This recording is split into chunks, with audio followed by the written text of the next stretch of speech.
I am Doug Dibbert, and I am very soon to be your has-been past president of the General Alumni Association. The Alumni Association was formed in 1843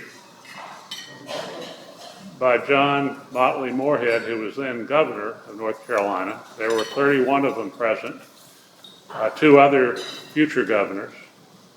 And in recognition of the 100th anniversary of the founding of the Alumni Association in 1943, an endowment was set up by James Lee Love that obligates us to host forever a luncheon for all those who have graduated 50 years ago or more. There are some who believe that the reason we built this facility was because we had outgrown the Carolina Inn, and they're almost right. Actually, we had another one of these yesterday. So you're the younger cohort, the old Students Club. And the most coveted seats at yesterday's luncheon were the ones closest to the door, because that's where the people who were in the classes of the late 40s and early 50s were seated. But most of you, not all of you, are classmates surrounding my graduation in 1970. But the class that we're here to really recognize and honor today is the class of 73, which is legitimately celebrating your 50th. So we welcome you in particular. And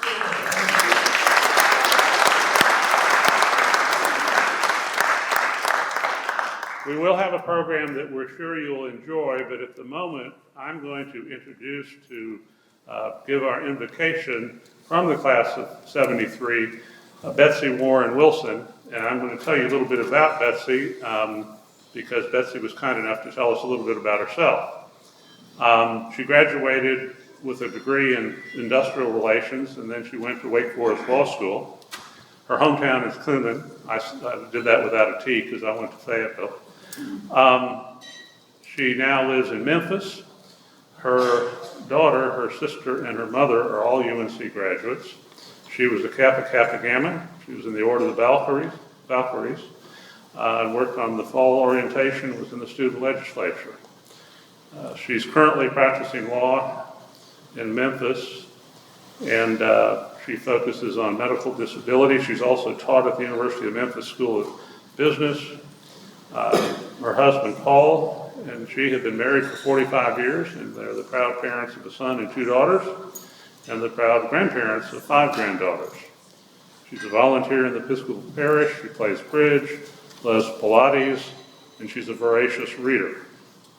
Her latest claim to fame, which I hope she won't tell our 12-year-old granddaughter, is that she procured tickets to a Taylor Swift concert for her 13-year-old granddaughter.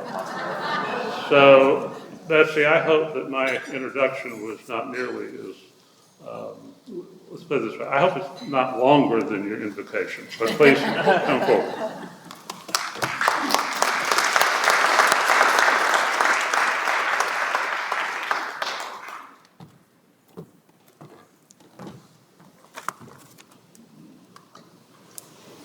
Good morning, and I have to tell you I'm really nervous when I talk in front of people I know, but we'll try today. Let us bow our heads in reverence as we give thanks to the Maker of all creation. We are gathered here today in gratitude for this sacred place, the University of North Carolina at Chapel Hill, this place that we called home for 4 years. We are grateful for its lushness, for its beauty, and for the wisdom of our ancestors in choosing this place as a bastion of erudition. We are thankful for the years we had here at a wonderful and a turbulent time, a time that made us think, a time that made us take risks, and a time when this place molded us, informed us, and defined us. We are thankful for our parents who entrusted us to UNC and for the leadership and intellectual opportunities shared with us by our professors and mentors. We are grateful for our many varied experiences here, the education, the student life, the speakers, the athletics, the bridge from childhood to adulthood, but especially for the lasting friendships we made here. We continue to be grateful for those surrounding us today, our lifelong friends. We are grateful for those who could not come and sorry that they could not be with us. And we are especially sorry for those in inclement health. We miss those who have preceded us in death. Help us to continue embracing the responsibility entrusted to us in being given such a wonderful opportunity during our time here. May we continue being good stewards of those gifts and offering the fruits of our own experiences to those who have followed us to this great institution. And we pray for the continuation of the wonderful education and experiences offered at this place. We are thankful for this gathering, the reunion weekend, the meals we will share, and the social opportunities of reconnecting with friends. And lastly, let us all embrace, in the words of poet and songwriter James Taylor, let us always be going to Carolina in our minds. Amen.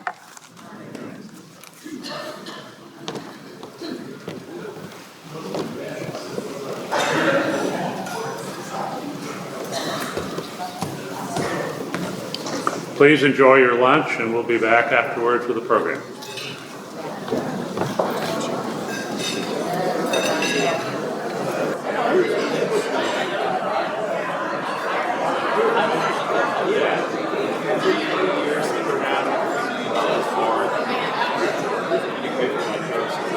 Please continue to enjoy your meal, but we're going to go ahead and start our program. This introduction actually will be a little shorter. Matt Andrews is a historian with a particular interest in the links between sports and American history and culture. He is particularly interested in the way sports both reflect and affect American politics, race, and gender identities, and social reform movements. He has a podcast, American Sport with Matt Andrews, and each episode explores the sporting events that have defined our culture and changed the course of American history. He explains how those movements on the field of play have been intricately tied to ideas and debates in our nation about race, class, gender, ethnicity, capitalism, and American identity. He got his undergraduate degree from UCLA, his master's from San Francisco State, and his PhD from Carolina. The Daily Tar Heel has 3 times identified him as the best professor, and in 2016, the senior class selected him to give the last lecture. Please give a warm Carolina welcome to Professor Matt Andrews.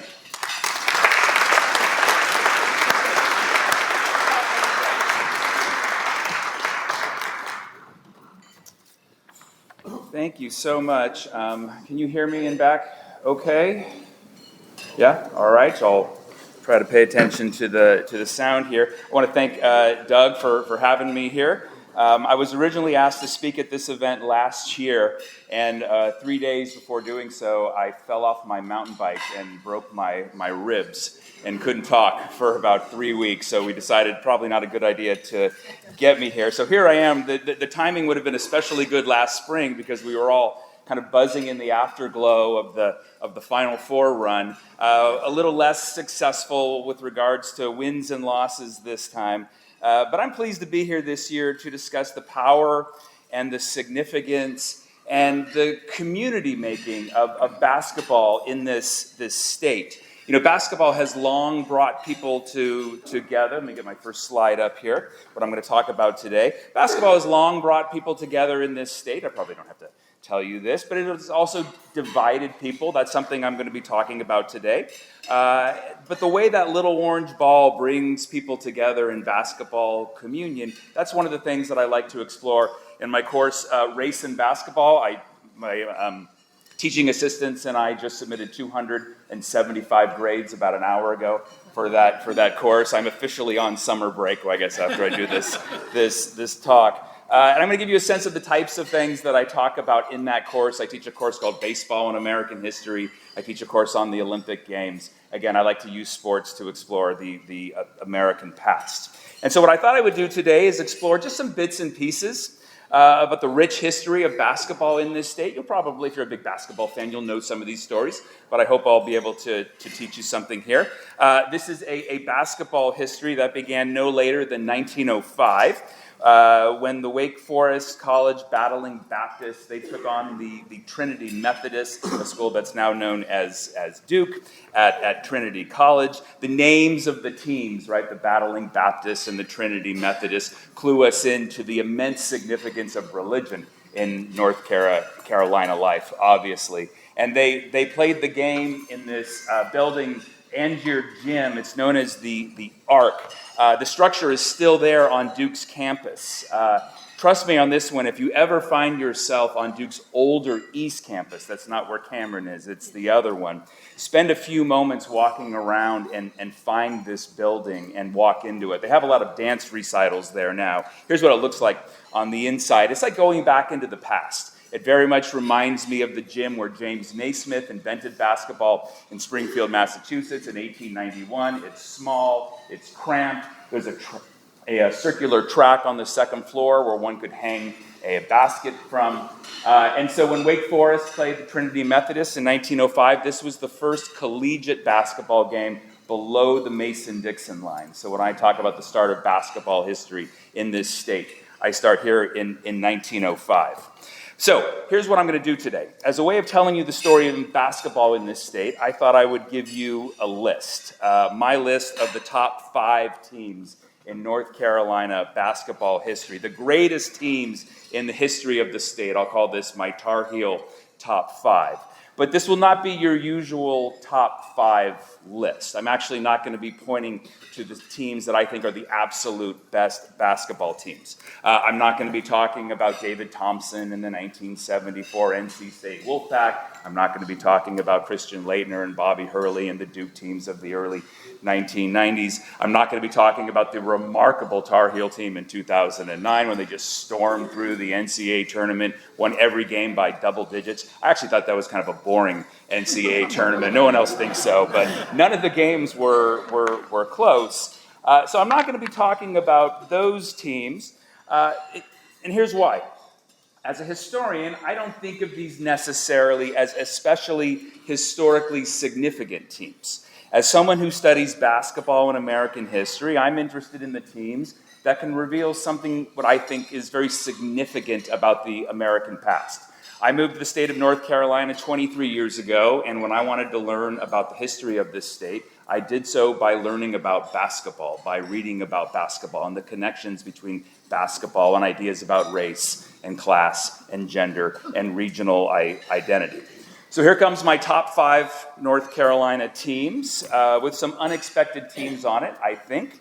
It's a list that can teach us some important things about race and about gender and about basketball fervor and fandom. And as you will see at the very end, we're going to learn something about pantyhose today.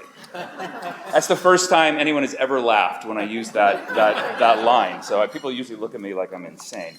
But we are going to talk very briefly about pantyhose today. All right, the number 5 team on my list. We'll sort of work our way up here. I'm going to begin with the 1954 NC State Wolfpack. We begin at NC State because that is where big-time college basketball begins in this state. Up until World War II, football was king on North Carolina college campuses. UNC and Duke, for example, they had big-time football programs. I love showing this photograph to my students and get them to think about how beautiful it used to be going to football games at Kenan Stadium. I realize we need more seats because we need more money, but those trees, they are glorious there. North Carolina State wanted to compete with UNC and Duke in college sports, but when officials at NC State learned how much it would cost to develop a big-time football program that meant building a massive football stadium, they were appalled at the price, and so the plan became to beat their rivals, UNC and Duke, at basketball. Basketball they could afford. The decision explicitly was made to become a basketball school. Basketball is cheaper than football. There are fewer players on the team. You don't need a big, giant stadium. Basketball they could afford. So they built Reynolds Coliseum, a 12,000-seat arena that was North Carolina's biggest arena until the Dean Dome opened in 1986. When Reynolds opened in 1949, it was actually the biggest arena on a college campus in the United States. So this was a big-time basketball space. I love the pictures of the old games at Reynolds Coliseum. I'll put one up here from the Dixie Classic in 1957, UNC against Wake Forest. The pictures are atmospheric. And the reason they're so atmospheric is because of all of the cigarette smoke that's in the arena at the time. Reynolds Coliseum was named after the R.J. Reynolds Tobacco Company. So smoking was not prohibited in Reynolds Coliseum. It was encouraged. And I have been told by some people that coaches, Bones McKinney, for example, they had ashtrays right there on the bench, and they would just smoke while coaching the game. So NC State had their arena. What they needed was a top-notch coach. So they turned to the basketball-crazy state of Indiana. Indiana has a very rich high school basketball tradition. And the guy that they lured to Raleigh was Everett Case. And it's Everett Case who builds up the NC State basketball program.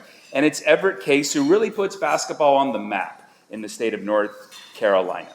For his early NC State teams, Everett Case, he would recruit from Indiana. His early teams, you may know this, they were known as the Hoosier Hotshots, all Indiana guys who were coming to Raleigh to play basketball. But this is going to change because what Everett Case decided to do was in the offseason, he traveled around the state. He had basketballs and he had rims and he had backboards in the back of his car. And he would speak at civic organizations, at Rotary clubs, and he would give speeches and he would extol the power and the virtues of basketball. He would sell the sport of basketball in this state. Everett Case had a dream. He had a dream of one day of stocking his NC State roster with homegrown talent, players directly from this state, not having to go to Indiana. So he traveled the back roads of the state. He sort of sowed the seeds of basketball. I think of him as the Johnny Appleseed of basketball in this state. So I picked Everett Case's 1954 team for my list because this was the team that won the very first ACC basketball tournament championship. The ACC tournament was Everett Case's idea as well.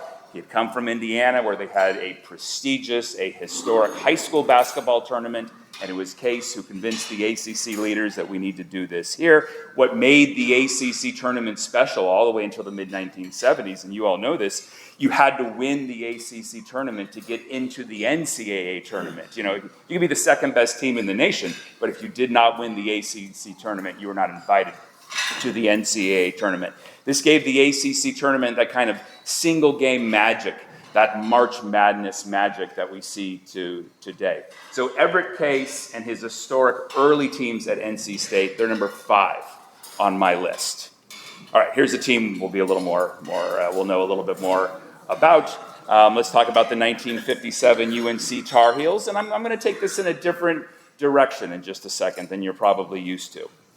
In the 1950s, UNC was looking for a coach who could compete with Everett Case, and so they turned to this guy, Frank McGuire from St. John's University. There had been a gambling scandal up in New York City, and most of the big-time programs in New York, they were shut down, and so Frank McGuire and a lot of the players, they started looking elsewhere. Frank McGuire was wooed to come down here in Chapel Hill, where he had been briefly during the war. And like Everett Case, Frank McGuire stocked his teams with local talent. Everett Case got players from Indiana. Frank McGuire got players from New York City. That 1957 team was filled, as I'm sure many of you know, with people from New York City. The entire starting 5 of that 1957 team that's going to win the national championship, they were all from the New York City area. Here's a Sports Illustrated illustration. Sports Illustrated called Frank McGuire's New York City to UNC pipeline the Underground Railroad. An underground railroad in reverse, right? Instead of enslaved African Americans escaping from the South to the North, we have white New Yorkers, and the UNC team at this time, it was all white New Yorkers leaving New York and coming down to Chapel Hill. In 1957, this all-white, all-New York starting five led UNC to the NCAA title.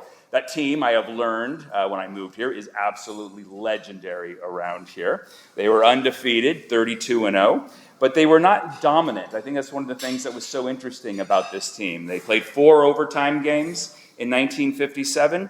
In the Final Four, this is remarkable, they played back-to-back triple overtime games. They beat Michigan State in the semifinals, and then the very next night they beat Kansas that had the Goliath, Wilt Chamberlain, the supposedly, unbeatable Kansas team with Wilt Chamberlain. They beat Kansas for the national title.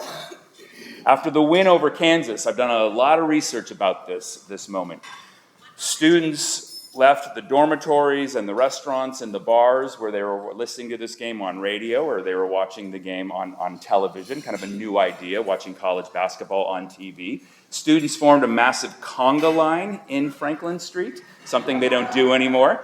I try to encourage my students to do this. Now they haven't taken me up on this. They did have a massive bonfire right in the middle of Franklin. Here's a photograph of that moment. And I'm going to talk a little bit about that flag, the Confederate flag, in just a second. Here's something I really want to emphasize about this game, and this gives you a sense of the types of issues that I talk about in my classes. I think this is important to know. And this takes us to the politics of race in this state at this time.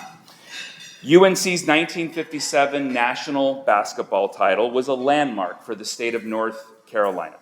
In 1957, the attention of the nation was turning toward the South. And it was turning toward the question of civil rights in the South.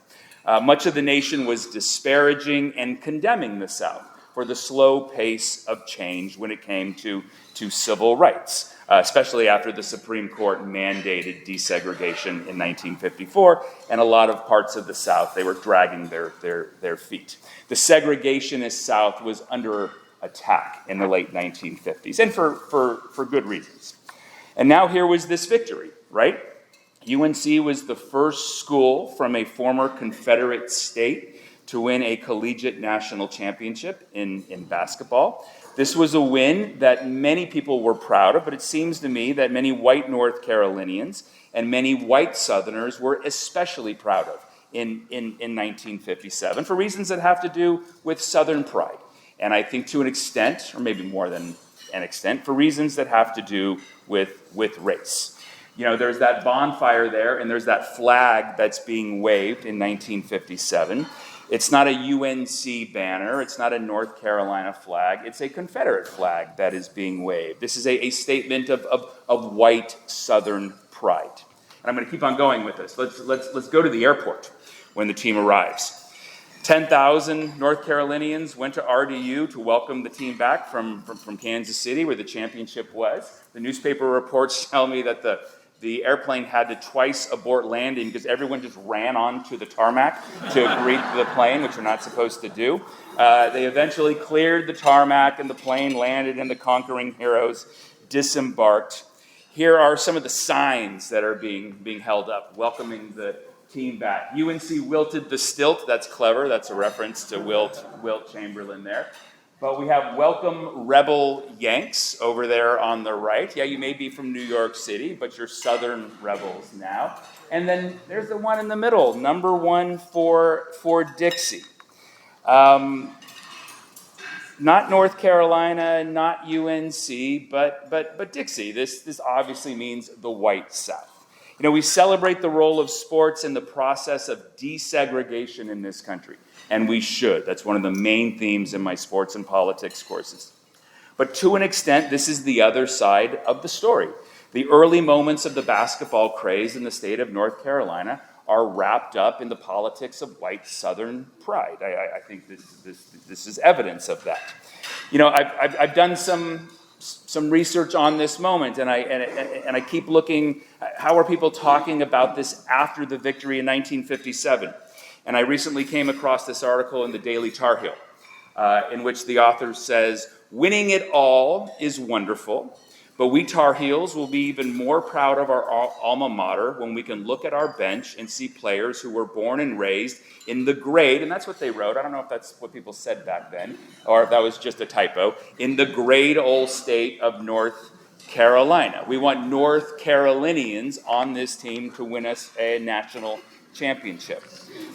This is what is going to make players like this, moving forward so meaningful. The University of North Carolina basketball team represents this state in so many ways. When I grew up in California, when I thought about North Carolina, I thought about the basketball team. That was the identity of the state for me. And so when Charles Scott, who goes to Laurinburg Institute, and then comes to this campus, he starts to change ideas about citizenship and about belonging in this state. When Phil Ford from Rocky Mount and Walter Davis from Pineville, North Carolina, and then later Charlotte, when they come, they start to change ideas about citizenship in this state. And of course, in 1982, the guy on the left, Sam Perkins, he's from the New York City area. But when James Worthy from Gastonia and Michael Jordan from Wilmington, North Carolina, right, North Carolina kids, when they come to this university, I think they start to change ideas about citizenship in this state. So all very significant players. Excuse me. Okay, so I just brought up race. Let me tell you about a team that maybe you don't know anything about. The 1937 Bennett Bells. This team was an absolute powerhouse, so I'm going to put them at number 3 on our list. Bennett College is in Greensboro, a women's college that was founded to train black women to be active participants in the fight for racial justice.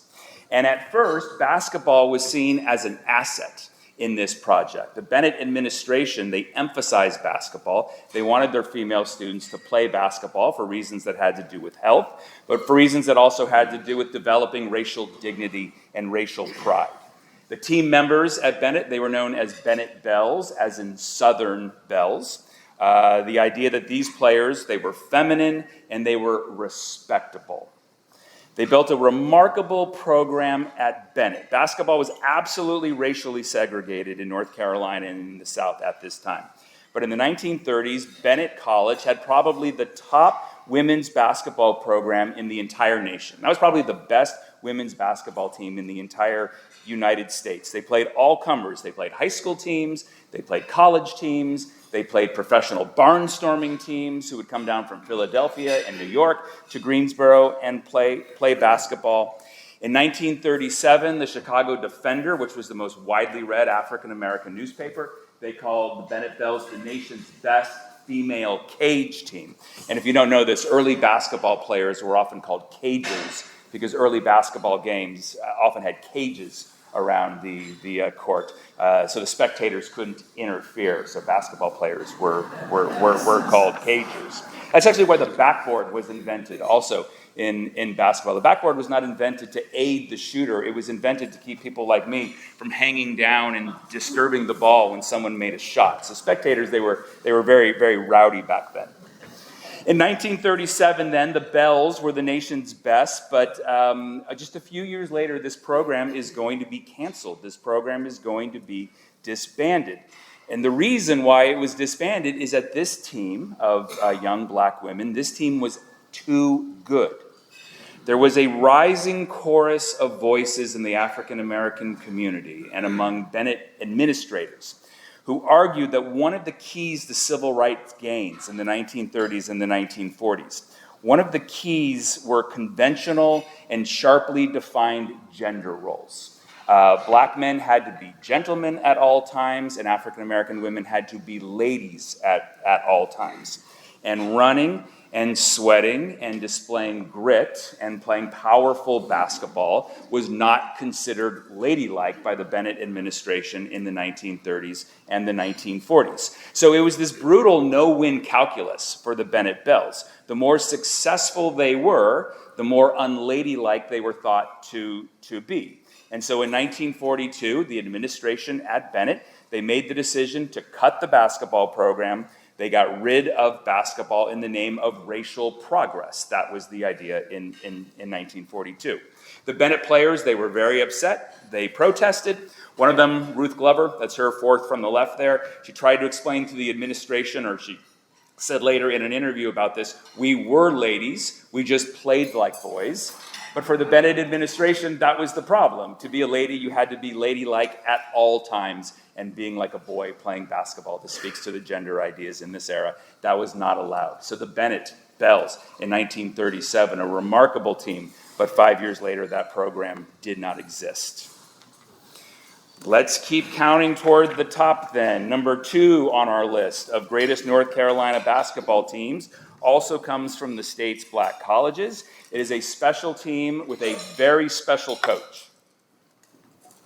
I remember last year when UNC and Duke were about to play each other in the Final Four. You might remember this, and Governor Roy Cooper, he issued this proclamation declaring North Carolina the center of the basketball universe. And he listed all of the great players and all of the great coaches from this state, but he left out a guy named John McClendon, who is arguably the greatest and most important basketball coach in this state. I literally wrote an email to Governor Cooper and told him this is why he needs a basketball historian on the payroll. I did not hear back. But I'm here to tell you that the governor blew it, because the governor did not include this guy, John McClendon.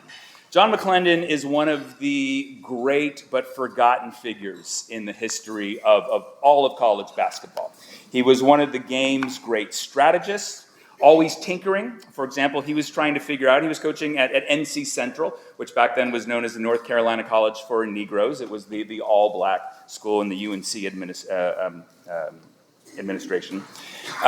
He was one of the game's strategists, always tinkering. For example, he was once trying to figure out how he could compensate for the fact that his team seemed to lack height.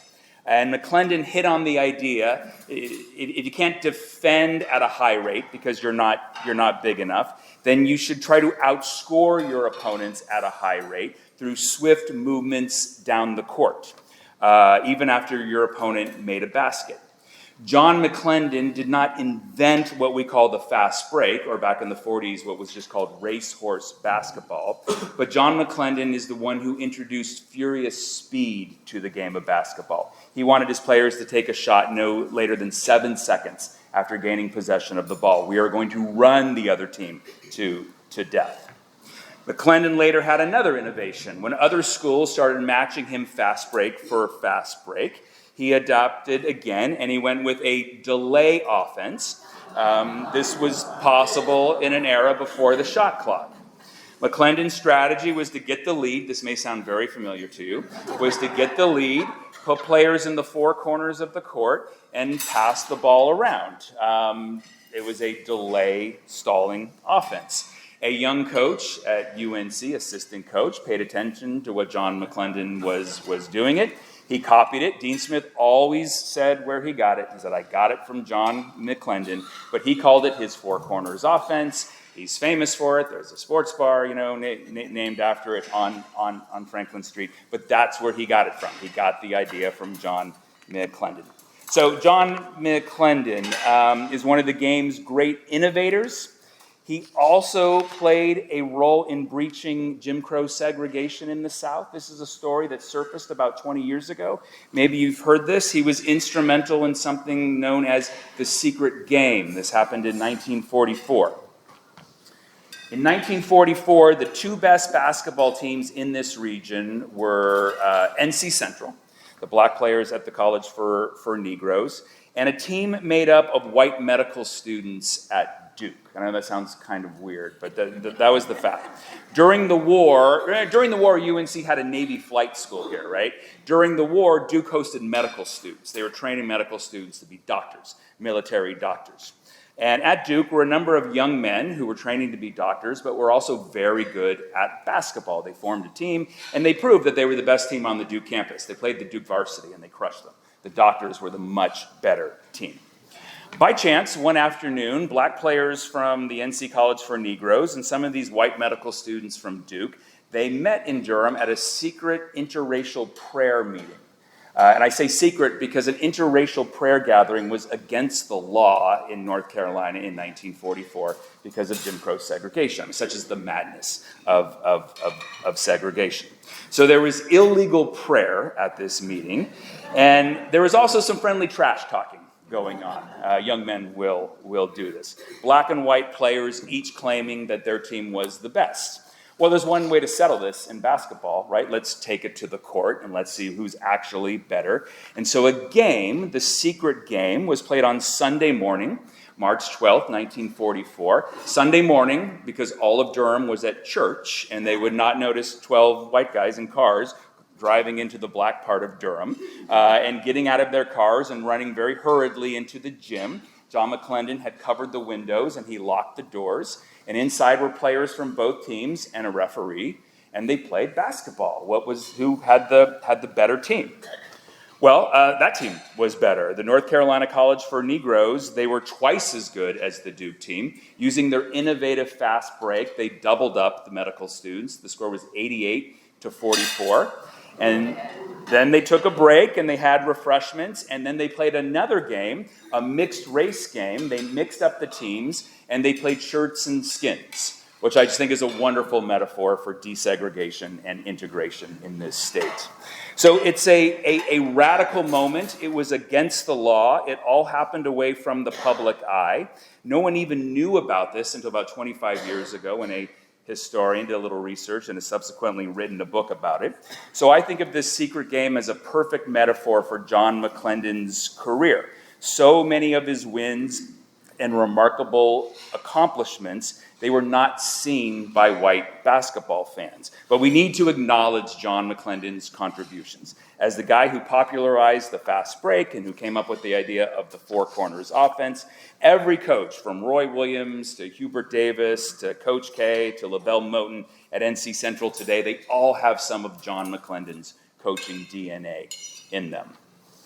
So, a great coach, but the greatest team, the greatest basketball team in the history of the state of North Carolina is a team that was formed to sell pantyhose. This was a team from the early 1950s that represented the Hanes Hosiery Company in Winston-Salem. The 1950s, thankfully, were a very different era than today when it came to women's sports. Colleges and universities across the nation, they rarely offered athletic opportunities for their female students.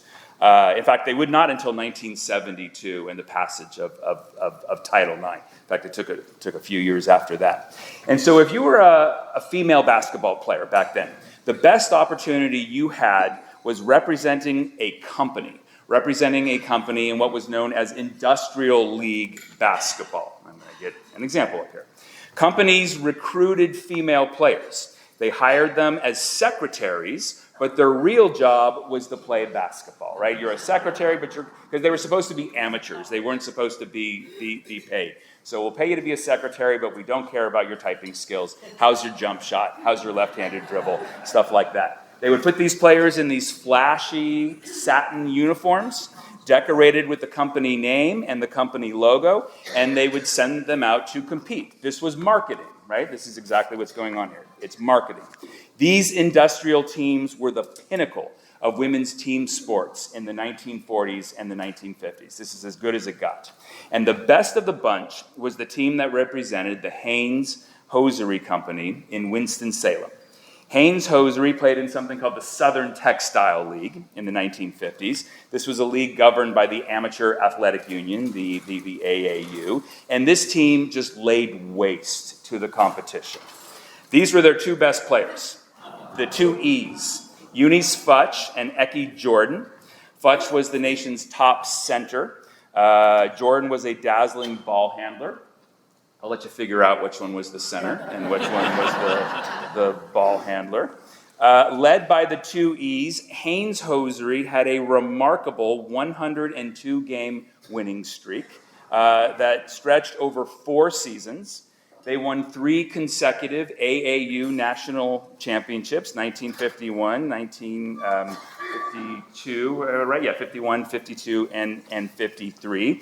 And that 1951 Haynes Hosiery team, they were the first North Carolina team to win a national championship of any kind in any sport. When does North Carolina's athletic excellence begin? I think you could say it begins here in 1951 with Haynes Hosiery.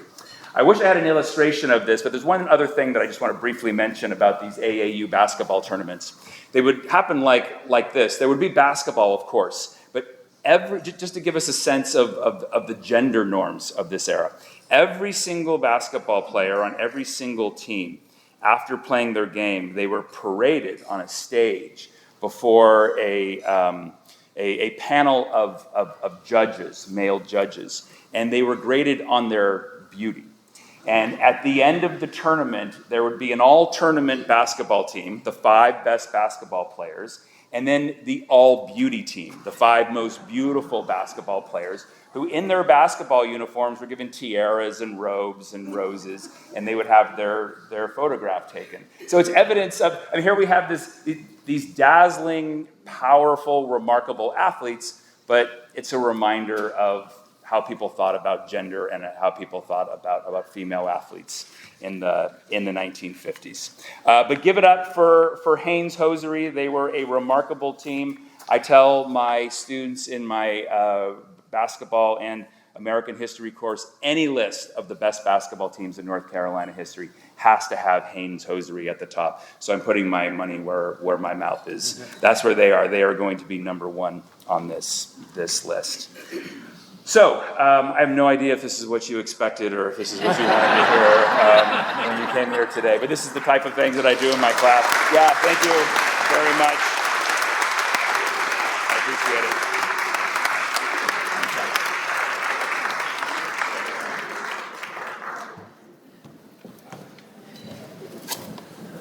We all get 3 credits for that course. 3 credits. Matt, thanks so much. It was breathlessly illuminating, and I know no one who's going to leave who will claim that they knew everything you had to say before you started, because I can't imagine that person exists. Now you're in for another treat, but this time the treat comes from a classmate, Ellis Stanley, class of 73. And before I introduce him, let me just ask all of those who participated on the 73 reunion committee to stand and be recognized. Don't be bashful.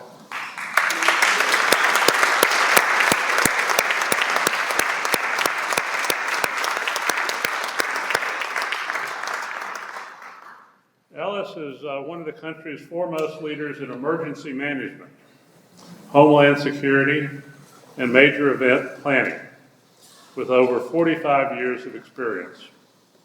He's the managing partner of Ellis Stanley Partners and chair emeritus of the Global Board of Directors for IAEM. He served as director of the Durham County Emergency Management Agency, director of the Atlanta-Fulton County Emergency Management Agency, the general manager of the Emergency Preparedness Department for the City of Los Angeles, and the Vice President of Emergency Management and Disaster Migration for Dewberry LLC. And now all of you, I know now, are feeling really safe. He also was Director of Democratic National Planning Committee for the 2008 Democratic National Convention, and was a discipline expert for major events including the 1984 and 1996 Summer Olympics. He earned his bachelor's degree from Carolina and an honorary PhD from Maryland Eastern Shore. He's been elected a Fellow of the National Academy of Public Administration, was inducted into the Contingency Planning and Management Hall of Fame, and awarded an Emmy for Public Service Emergency Preparedness Patrol.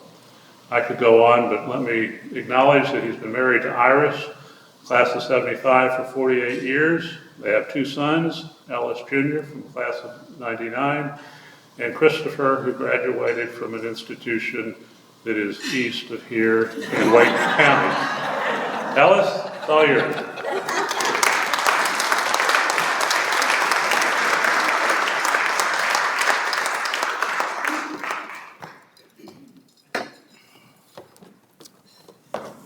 Howdy. Now, I saw how beautiful it was outside. We don't have any floods. We don't. Use the mic. Oh, I can't walk around there. I saw how beautiful it was outside. We don't have any rain, flooding, or anything. So let's kind of start this again. Howdy. Howdy. Thank you. That's good afternoon for you folks from Raleigh. Folks, before I begin, I would be remiss if I didn't take a minute to just, say something about Doug here. But at the same time I'm talking about Doug, I want you all to kind of pray for Debbie, to his wife. Doug, is getting ready to retire for almost 40-some years. But everybody knows that. Everybody knows what a good job he has done. But I particularly have some personal stake in Doug and what he did as the alumni director, et cetera. A few years back, when we were getting ready to put together the Black Alumni reunion, we weren't getting any response. It was just stalled out. And Doug and I sat down and I said, well, maybe we ought to cancel. Well, Doug came and we sat down and talked, and he implemented, there's an old African proverb that says, it's not about us without us. And that was kind of what I saw out of Doug. You all are part of this institution. We are going to continue this initiative. And he got to me so that we would go ahead with that. And today, the Black Alumni Reunion is the largest affinity group on campus. So Doug, you played a huge role in that. And it's not about us without us. It means all the affinity groups, all the different elements of our community, this university community, wouldn't be what they are without you. So if you all would raise the glass to Doug and say a special prayer for Debbie, we would appreciate it. Here's to you, Doug. Thank you. And now I'm going to talk about the 5 top professional teams. And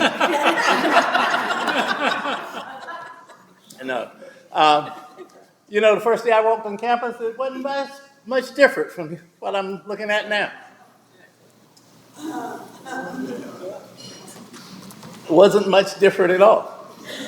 I was the first guy out of my family to go to school. I went to my guidance counselor, and I asked her, we were talking about colleges at the time. I was kind of high-ranking in the class. And I asked her, what's the best college that you know about? And she said, University of North Carolina, no hesitation at all. None. Then she said, but you probably ought to go to a Negro college. This was 68, 69. And that's what got me to Carolina. Really. And being first generation, let me ask you, how do you add 1/2 and 1/3? Come on, Mike. There you go. You find the common denominator. And when I came on campus and it looked like this from my perspective, one of the things we did was looked around to find what common denominators I had. Now, most of you are going to think, well, I just looked for the black folks. Yeah, I did. But also, there were people from my area where I came from that I knew. None from my school, but some from other areas that I had come across during my time as we were getting ready to come to this school. And that, as far as finding common denominators, you would have that sense of talking to them to see what we had in common. And it made my entry to this great institution much more enjoyable. 50 years hence, doesn't that kind of, 50 years? Yeah. That's what I thought until I sat down at the table with Dan. Dan, 70 years. Anybody else here more than 70 years graduated from Carolina? Y'all owe Dan something here, but Dan has 70 years. So it puts things in perspective. And those were some of the things that we did. I am so honored to have the occasion to speak to you that you would even ask me. Somebody asked me, and Doug pushed me off a bike too, but my ribs didn't break, so I'm here in spite of it. I kept asking him what he wanted me to talk about, and he said about 10 minutes and sit down. But I'm gonna try to cover my perspective on Carolina and the things it has meant to me and why I continue to support this institution. Our class was one of tremendous change and progress. We all have said that. I think everybody has said that. Betsy, you said very graciously in your prayer about the challenges and the times that we've come through.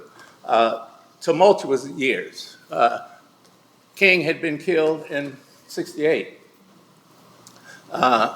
69, we had a lot of issues right here on campus.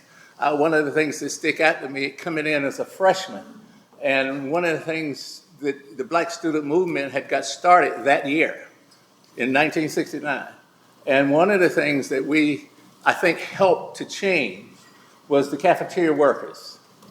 We helped to get them livable wages at that time and participate. And those were highlights in my life. The Vietnam War. We were all impacted by the Vietnam War.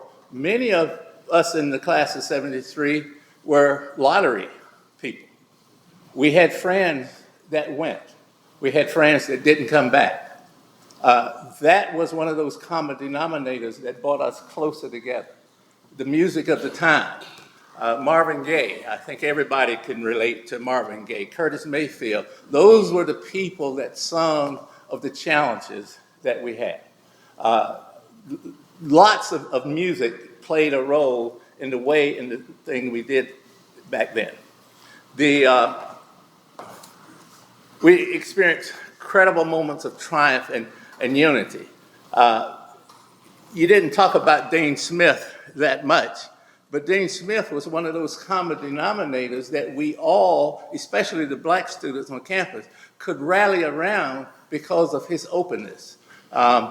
You talk about Charlie Scott, Laurinburg Institute. He was also Laurinburg Institute. My college roommate was, his father was the headmaster at Laurinburg Institute.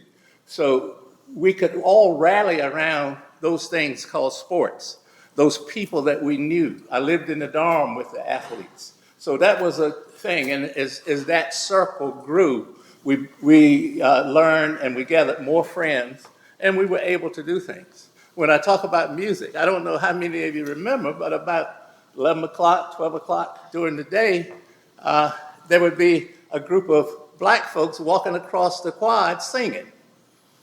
Anybody remember that? Where's Angie? Angie's still in here? No.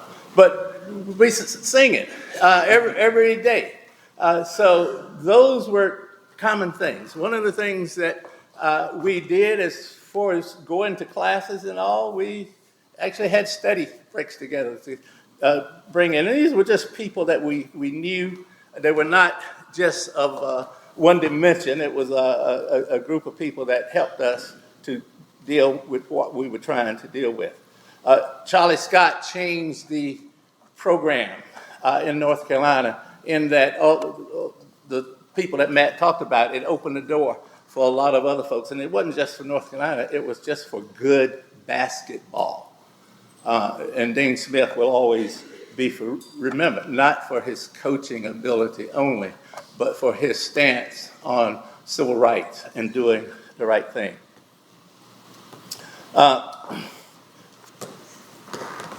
Activism was one of the things that I learned here at Carolina. If you see something, say something. Get involved. We can make a change. Our commitment to making the world a better place was one of the things that we happened. that happened here. Long before Durham became the city of medicine, UNC Chapel Hill, and I mention this because that was one of the places I worked while I was at school, they became the focus of healthcare in this country. And they still are one of the better places. I tried to work every summer. What was left out of my intro was I grew up on a farm in North Carolina. And so I tried to find a job every summer that wasn't on the farm.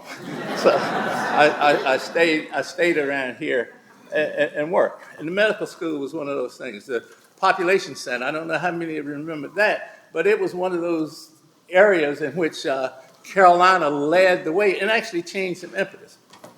You all remember the class of 73 when North Carolina was trying to get a zoo in Asheboro? What did Jesse Helms say? Put a fence around Chapel Hill.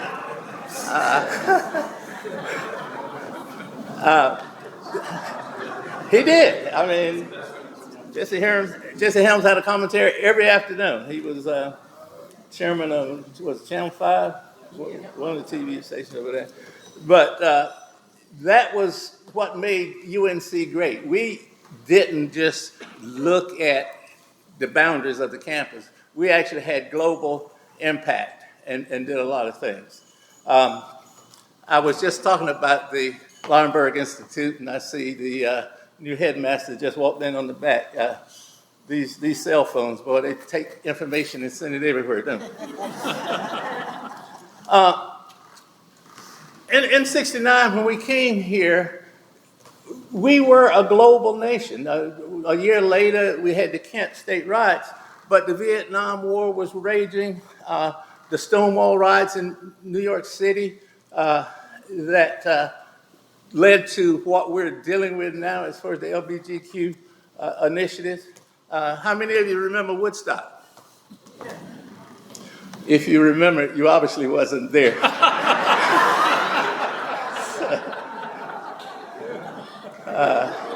But that was a time that impacted us. Again, music playing a role in the things and the way we do. The first Earth Day, we kind of took it for granted. Remember solidarity. Solidarity. All of those things happen. In 71, I believe it was, the Vietnam War was growing to an end.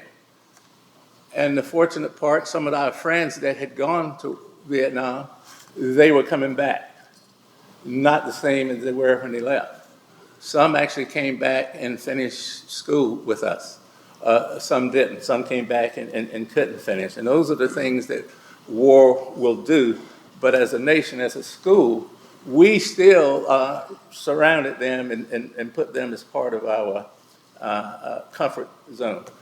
Feminist movement gained momentum. A lot of things happened while we were here. A lot of things we made happen while we were here. Watergate scandal. We don't deal with things like that anymore, do we? Right. Supreme Court legalized abortion in 73. Enough said. Overall, the years were marked by social and political turmoil, ongoing conflicts and struggles. We're still dealing with them today, but I think what was different, we as young Carolinians, young Tar Heels, not just the black Tar Heels, not just the white Tar Heels, but we as Tar Heels had a sense that we could make the world a better place. Your story, my son, I have two sons, and my oldest son, the Carolina graduate,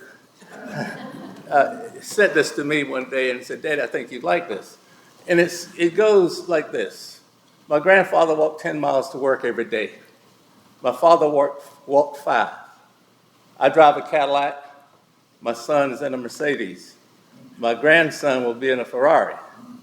But he said, my great-grandson will be walking again. So I asked why. And he said, tough times create strong men. Strong men create easy times. Easy times create weak men. Weak men create tough times. He said, many will not understand, but the idea is to raise warriors. And I think Carolina has raised a lot of warriors. I know they have with me. I know they have with my family and my friends. And as we celebrate the milestone anniversary, let us remember the values that we learned here at Chapel Hill. The importance of intellectual curiosity. Never stop asking why. Let us continue to honor those values in all that we do and to inspire future generations. Imagine what Dan would have said 70 years ago if somebody had told him about the old timers get together. To my fellow alumni, I offer you, and ask to raise a glass, my heartfelt congratulations on this special occasion. It's been an honor to share the journey, and I look forward to many, many more as we continue great friendships and camaraderie. Go Heels!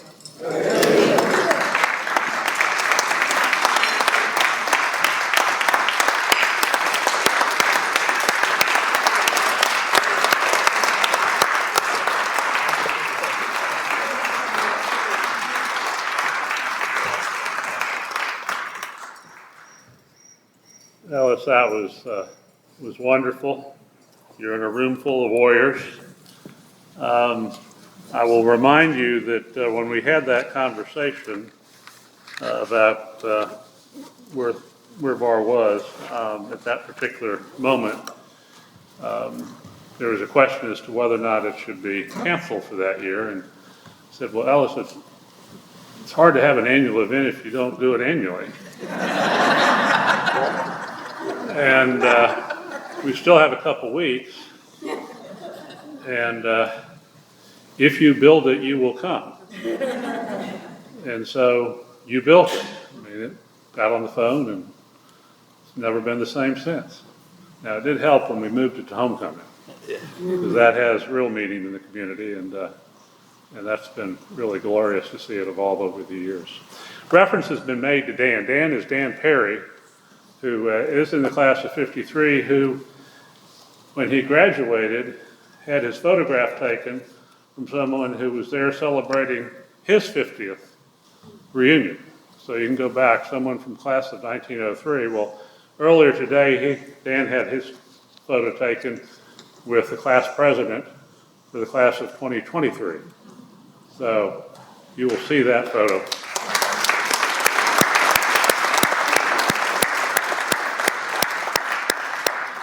I've been asked to remind you that immediately after this luncheon, the class of 73 will have your class photo. I've been asked to remind you that you have a parking pass for Sunday morning for the bell tower, which you don't want to lose over the weekend, although we'll bring some more with us tomorrow night, just in case you misplaced it. Be sure to wear your 50th class medallions on Sunday when you're wearing your Carolina blue robes. If you're in the class of 71 and you don't recall getting your class medallion, we'll be able to assist you with that, because class of 71 decided to have their reunion in the fall, and that meant that while they were certainly welcome to come last May and process with those of us who were doing it for the first time in 70 as well as 72, we're happy to have you Sunday morning. This was something we asked the interim provost in 2000 if he would let us try it, because we had an interim chancellor. And it's something that's now the hallmark and the highlight for all the 50th classes. It's quite an emotional experience. We didn't realize that in many cases there are some of you who are processing for the first time. You did not process when you had the opportunity, sometimes for very good reasons, like you had a job waiting or you enlisted. Others didn't want to come back from the beach. But anyway. Please leave the centerpieces. Don't walk out with them. They will be repurposed. And now we'll invite everyone to who's able to stand, and we'll sing our own favorite song. I always encourage people who want to sway with someone with whom you'd like to sway. And our lawyer says to remind you to remain vertical at all times. And I always remind you that you can end this song with your own favorite word. So. Hark the sound of Tar-Heel voices ringing clear and true, singing Carolina's praises, shouting NCU. Hail to the brightest star of all, clear its radiant shine. Carolina, priceless gem, receive all praises thine. For I'm a Tar-Heel born, I'm a Tar-Heel bred.